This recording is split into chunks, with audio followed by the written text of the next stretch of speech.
Ngayon, ito naman pong ating isang bote, ang ating lalagyan. Ayan. Lagyan din po natin ng bawang, yung ilalim. At ilalagay na po natin tong ating sili.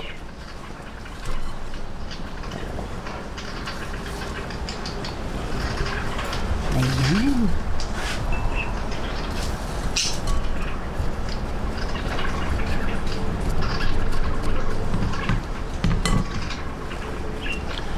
Ganyan din po, lagyan din po natin ng dekorasyon.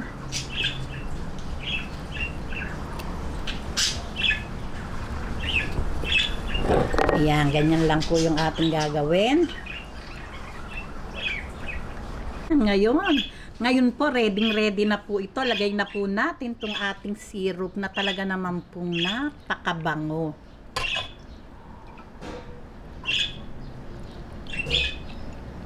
Ayan.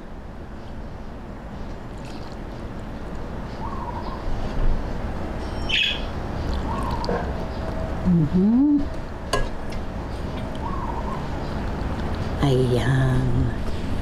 Ito naman pong kabila.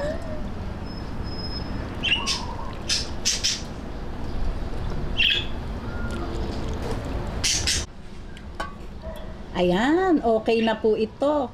Ito po ay kasarapan na po ito. Habang tumatagal po iyan, talaga naman pong sumasarap haba pong nabuburo o naaatsara.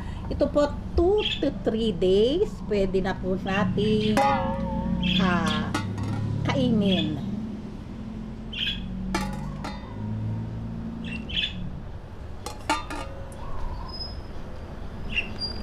O ayan, heto na po at talaga namang itsura pa lang po talagang mukha pong katakam-takam na. Ito po ay napakadali lang gawin. After 2 to 3 days, pwede na po natin itong iulam sa pritong isda. Pwede din po ang seafoods, alimasag. Naku, talaga naman pong mapapagana kayong kumain. O, di po ba?